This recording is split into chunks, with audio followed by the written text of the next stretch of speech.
Hello student, स्वागत है आप सभी के एक नई वीडियो में। और देखिए आपको विकास भवन जा करके क्या क्या करना है और आपका स्टेटस सही हो पाएगा या फिर नहीं। खास करके जिनका भी status rejected by district scholarship committee दिखा रहा है, अदरवाइज अगर आपका पेंडिंग दिखा रहा है तो आपको क्या करना है। इसलिए कि बहुत सारे बच्चों का अभी भी स्टेटस पेंडिंग दिखा रहा है। जैसे कि यहाँ पर देखिए एक स्टूडेंट ने मेरे पास जानकारी को शेयर की, वो DW ऑफिस में गए थे और जैसा कि मैंने भी आप सभी बच्चों को इन्फॉर्मेशन दी थी कि जिनका रिजेक्ट हो जा रहा है उनका लगभग कह लीजिए कि आप जा करके बहुत कर सकते हैं, तो विकास भवन में एप्लीकेशन एक दे सकते हैं। और इन्होंने क्या सारी चीज़ अधिकारी ने कही है वो भी सारी चीज़ें मैं दिखाऊंगा। और उसके बाद यहाँ पर देख लीजिए स्टेटस में समस्याएं क्या आ रही हैं।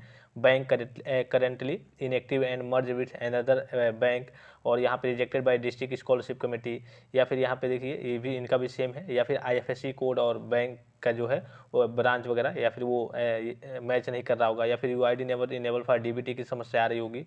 और एक और चीज़ आप बच्चे ध्यान देंगे, जिनका भी यहाँ पे अभी मैं नीचे दिखा दूँ, जिनका भी पेंडिंग एट डिस्ट्रिक्ट मतलब डिस्ट्रिक्ट लेवल पे पेंडिंग है, और यहाँ आप देखिए जैसा कि इनका दिख रहा है बैंक से वेरीफाइड है, ठीक है, बैंक से वेरीफाइड तो है, लेकिन UID never enable for DBT की समस्या आ रही है और करेंट स्टेटस में ये समस्या आ रही है। तो जब भी यहाँ से इनका पेंडिंग है, अगर इनके डाटा में वास्तव में गड़बड़ी होगी कुछ ना कुछ, तो यहाँ से इनका भी रिजेक्टेड है डिस्ट्रिक्ट स्कॉलरशिप कमेटी, यानी कि डिस्ट्रिक्ट स्कॉलरशिप कमेटी से इनका भी रिजेक्ट कर दिया जाएगा, ठीक है। जिनका भी पेंडिंग में है, अब देखिए उनका, अब मैंने कहा था कि 15 तक अब स्टेटस अपडेट हो रहे हैं, तो 15 तक अपडेट होंगे तो आपका मालूम चल जाएगा कि हाँ वेरीफाइड है या फिर रिजेक्ट है, ठीक है।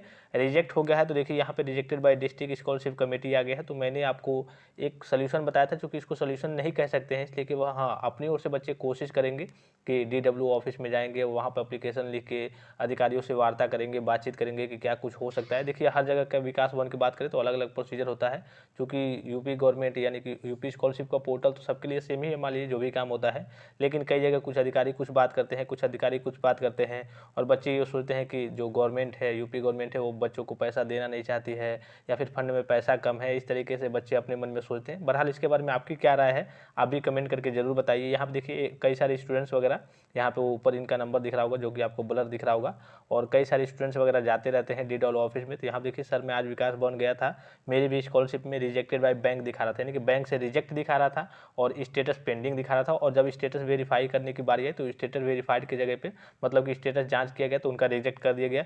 लेकिन समाज कल्याण विभाग ने के अधिकारी ने मेरे सामने ही मेरा डाटा को रिजेक्ट किया, और वह बोले कि मैं चाह कर भी वेरीफाई नहीं कर सकता, क्योंकि उनके पास यह ऑप्शन ही नहीं दे रहा है कि वो वेरीफाई कर दे। जाहिर सी बात है कि जो यूपी स्कॉलरशिप का पोर्टल है उसमें जिस तरीके का सिस्टम होगा कि हाँ बच्चों का अगर आपका कुछ भी डाटा उसमें गलत दिख रहा है तो उसमें वेरीफाइड का ऑप्शन ही नहीं होगा, उसमें डायरेक्टली रिजेक्ट का ऑप्शन होगा।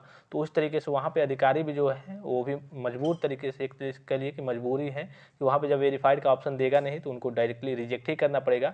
कुछ भी डाटा गलत है अब डायरेक्टली जो भी सर्वर की समस्या उसलिए कि कई सारे बच्चे करेक्शन वगैरह कराए हैं, या फिर कई सारे बच्चों का डाटा सही भी है फिर भी उनके स्टेटस में कुछ तरीके की समस्याएं आ रही हैं, और स्टेटस में जब समस्या वहाँ पे दिखा दे रही है तो जब आप विकास भवन भी जाएंगे जहाँ से सारी चीज़ें वेरीफाइड होती हैं फिर रिजेक्ट होती हैं, तो उसमें जब डाटा थोड़ा भी आपका गलत दिखेगा तो उसमें वेरीफाइड का ऑप्शन ही नहीं आएगा, केवल रिजेक्ट का ऑप्शन आएगा, और डायरेक्टली आपका जो स्कॉलरशिप का फॉर्म है उसको रिजेक्ट कर दिया जाएगा। और अगर रिजेक्ट कर दिया गया है, एक बार मान लीजिए कि रिजेक्ट कर दिया गया, तो समझिए कि ना के बराबर ही चांस रहता है कि हाँ आपकी स्कॉलरशिप की राशि आएगी।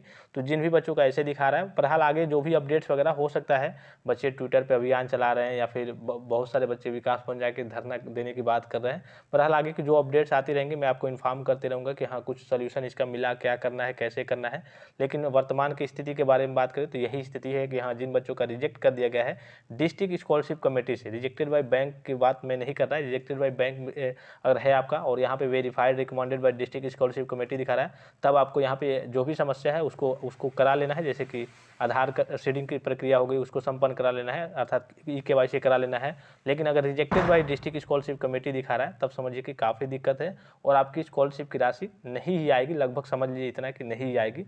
बहरहाल आगे की जो भी अपडेट्स आएंगी, अब चूँकि देखिए बच्चे काफ़ी ज़्यादा मायूस हैं और काफ़ी ज़्यादा दुखी हैं, चूँकि जिन बच्चों की स्कॉलरशिप की राशि जैसे कि अगर हाई स्कूल इंटर की बात करें तो 3,000 2,500 3,000 ऐसे करके आती है। लेकिन अगर किसी कोर्सेज की बात करें जैसे कि पॉलिटेक्निक की बात करें तो 12,000 14,000, अगर प्राइवेट कॉलेजों की बात करें तो 30-35,000, उसके बाद से अगर बीटेक की बात करें तो 50-60,000 रुपये। तो काफ़ी दिक्कत होती है, बच्चों के सामने काफ़ी परेशानियाँ आती हैं।